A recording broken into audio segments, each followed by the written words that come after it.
I'm Dr. Lakshmi Ravishankar, and in this module we'll be discussing about Diels Alder reaction.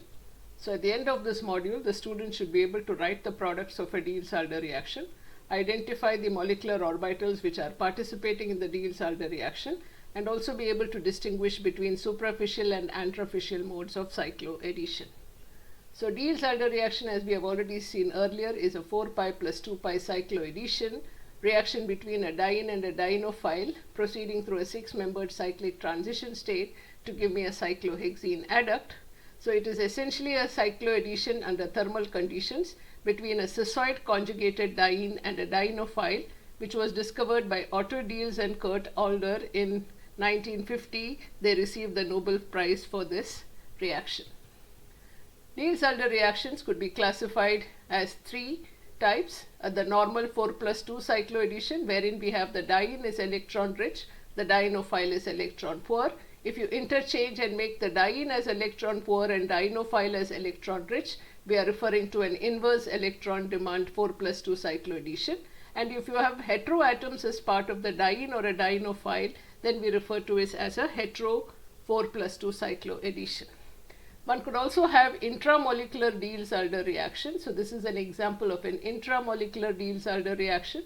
This is an example of an inverse electron demand Diels Alder reaction, where the diene is attached to an electron withdrawing group, the dienophile is attached to an electron releasing group. This slide shows a hetero Diels Alder reaction where a heteroatom is part of the diene, and here the heteroatom is part of the dienophile. In both the cases, you end up with heterocyclic compounds. So, how successful is a cycloaddition reaction? It depends on whether the terminal pi lobes of the reactants, whether they have the correct symmetry for bonding to occur. If you recollect our frontier molecular orbital theory, wherein we talked about the interaction between the HOMO and the LUMO. So here also, when you have two reactants undergoing the cycloaddition reaction, HOMO of one reactant will interact with the LUMO of the other, and the best interactions are possible when you have a low HOMO-LUMO gap. So Diels Alder reaction is a 4 plus 2 cycloaddition, but any cycloaddition, if you see, will involve facial interactions and not edge-to-edge interactions. So you have one face of the pi system, one face of the 2 pi system. So it could either be the top face of the dienophile could attack from the top, or it could attack from the bottom.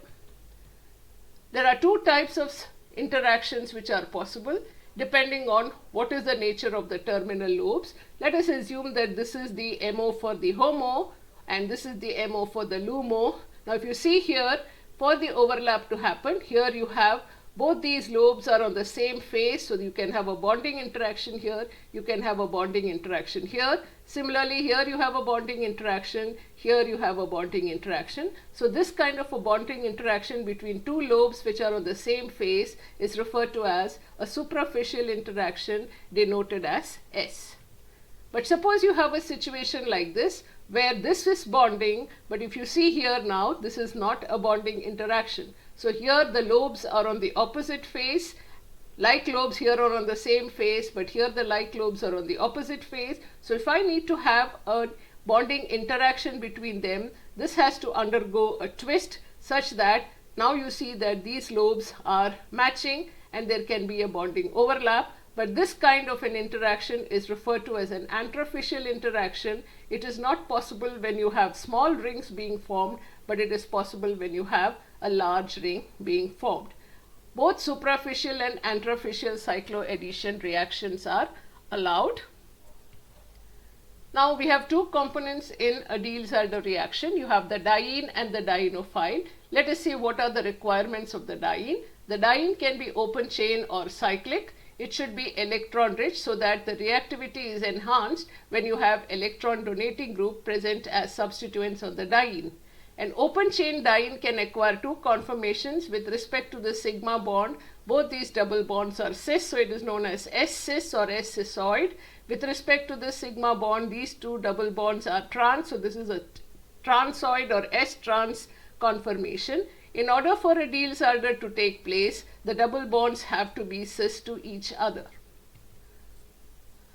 So the diene must adopt an S-cis conformation in order to be reactive, and cyclic dienes which have double bonds in the S-cis conformation, they are highly reactive. As compared to that, these kinds of dienes which are heteroannular, these are not reactive, because if you see here with respect to this sigma bond, these are having an S-trans geometry or an S-trans conformation. Similarly, if you have bulky groups present as substituents on the diene, for example, this diene will always exist in a transoid geometry, because if it assumes a cissoid conformation, the tertiary butyl groups come very close together, resulting in severe steric hindrance. Let us see what should be the requirements of a dienophile. A dienophile can also be open chain or cyclic. It should be electron deficient, and reactivity is enhanced when you have electron withdrawing substituents present on the dienophile. So you can see some examples where you have electron withdrawing groups attached to the dienophile. Now, frontier molecular orbitals, we have to see which are the molecular orbitals participating in the reaction. If you consider the diene, in the ground state, Psi2 is my HOMO and Psi3 becomes my LUMO. But if I were to excite it, then Psi3 becomes my HOMO and Psi4 would become the LUMO. So for the explanation of the thermal 4+2 cycloaddition, we will be considering the HOMO of the diene and the LUMO of the dienophile. So HOMO of the diene is my Psi2, LUMO of the dienophile, that is the lowest unoccupied molecular orbital of the dienophile, in this case ethylene, would be Psi2. So Psi2 of the diene, if you see, the terminal lobes are having the opposite face on the same side, and same is the case for the LUMO of the ethylene. So now you see there is a bonding interaction here, there is a bonding interaction here, there is a matching of the symmetry. So this is a suprafacial 4 pi s plus 2 pi s cycloaddition reaction, and that is why this takes place in a facile manner under thermal conditions. Now, in order for the diene and the dienophile to give me this product, the dienes have to be electron rich, the dienophile has to be electron deficient for a normal electron demand Diels Alder reaction. Typically, the HOMO is the electron rich compound and the LUMO is the electron deficient compound. So in this case, the diene is my HOMO and the dienophile is the LUMO. It could also, you could consider the diene as the LUMO and the dienophile as the HOMO. Let us see. This is my diene. This is my HOMO in the ground state. This is the dienophile. This is the LUMO in the ground state. Okay. This is the LUMO for the dienophile. Now, if you see here, the HOMO-LUMO gap, the energy is shown as delta EA. Now, if I were to consider the HOMO of the dienophile and the LUMO of the diene, then you see, although the symmetry would allow this reaction to proceed, but if you see the energy gap, the HOMO-LUMO, in this case, the energy gap is delta EB, which is much more than delta EA. And we know that in order for the best interaction, the HOMO-LUMO gap has to be minimum. Let us see what happens under photochemical conditions. Under photochemical conditions, Psi3 becomes my HOMO of the diene. So the Psi2, the LUMO remains the same. Now if you see here, there is a matching of the symmetry, there is a bonding overlap. But if you see here, there is no match, it is a mismatch. So this would be suprafacial, but this would have to undergo an antrafacial interaction, and which requires for it to be twisted, and hence under photochemical conditions, the 4 pi plus 2 pi cycloaddition would be referred to as 4 pi s plus 2 pi a. That means one component should be suprafacial, one bonding should be suprafacial, the other bonding has to be an antrafacial interaction. So photochemical 4 pi plus 2 pi cycloaddition, because of the symmetry factors, is not easy to occur. Now we discussed that if you have electron rich substituents on the diene, it is favoring the Diels Alder reaction. Similarly, presence of electron withdrawing groups on the dienophile enhances the rate of the reaction. So this is my unsubstituted diene and dienophile. This is the HOMO and this is the LUMO. When I put an electron withdrawing group on the dienophile, you see that the LUMO has come down, it is lowered in energy, when you put an electron releasing group on the diene, it increases the energy, as a result of which this HOMO-LUMO interaction or this gap is reduced, and hence the reaction takes place faster.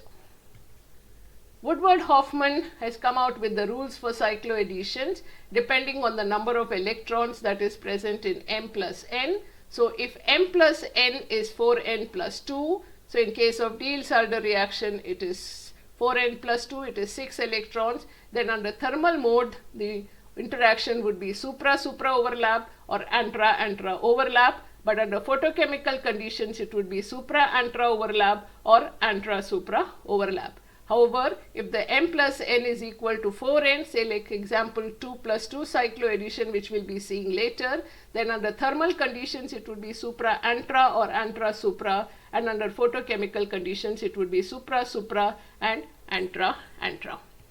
So to summarize, a normal Diels Alder reaction is faster when the diene is in a cissoid geometry and it has electron releasing group presence, and the dienophile has electron withdrawing groups present. The HOMO of the diene reacts with the LUMO of the dienophile. Lower the energy gap between the two, faster is the reaction. During cycloaddition, if bonding HOMO-LUMO interaction is between lobes on the same phase, then we call it as a suprafacial mode of cycloaddition. If they are on the opposite phase, then it is an antrafacial mode of cycloaddition. If M plus N is equal to 4N plus 2, then thermal cycloaddition takes place as supra-supra or antra-antra, and photochemical cycloaddition takes place as supra-antra. However, if M plus N is equal to 4N, then thermal cycloaddition takes place as supra-antra, and photochemical cycloaddition takes place at supra-supra or antra-antra. In the next module, we will be seeing the stereochemical outcome of the Diels Alder reaction. Thank you.